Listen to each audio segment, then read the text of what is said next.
আসসালামু আলাইকুম, সবাই কেমন আছেন? আশা করি সবাই ভালো আছেন। আলহামদুলিল্লাহ আমিও ভালো আছি।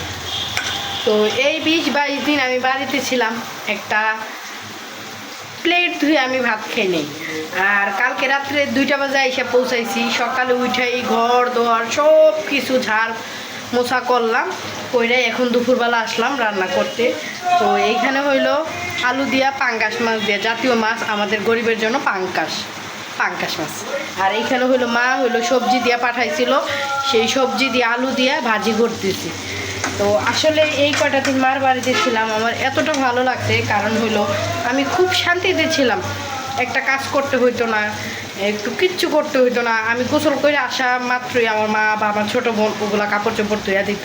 আমার বাচ্চাটাকে খাওয়ানো, গোসল করানো, ঘুম পাড়ানো সব কিছু আমার মা করতো। আমার ছোটো 2টা বোন করতো, আমার কখনো করতে দিত না। যে আমি, আপনারা অনেকে ভাববেন যে আমার বোন বা বাবা দেখে মা দেখে আমি প্রশংসা করতেছি, না। আসলে আমার বাবা মা খুব ভালোবাসে আমার সন্তানটাকে বা আমাকে। অনেকে বলবেন হ্যাঁ সবার নাতি নাত করে সবাই ভালোবাসে, এটা ভুল কথা। দুনিয়াতে দেখবেন টাকা ছিটাইবে যেদিকে, সেদিকে আতর ভালোবাসা পাইবেন। এটা দুনিয়াতে কিছু কিছু মানুষের ক্ষেত্রে এরকম হয়। তো আমার কথাটা যদি বিশ্বাস না হয়, মিলাই দেখবেন, তাহলে বিশ্বাস করতে পারবেন।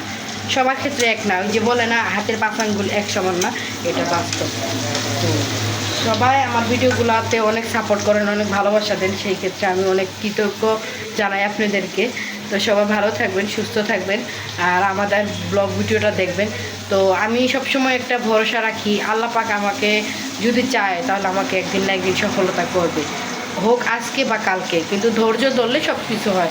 কিন্তু এখন মানুষের কটু কথা শুনতে হবে, মানুষের মন্দ কথা শুনতে হবে, যে আমি ভিডিও করি দেখে, তাতে আমার কিছু যায় আসে না। কে কী বললো না বললো তাতে আমার কিছু যায় আসে না। কিন্তু আমি একদিন ভাবি যে একদিন না একদিন আমি সফলতা পাবো। তো সবাই ভালো থাকবেন, সুস্থ থাকবেন। আমার রান্নাঘরের ভিডিওটা কেমন হয়েছে অবশ্যই কমেন্ট করতে কমেন্ট করবেন।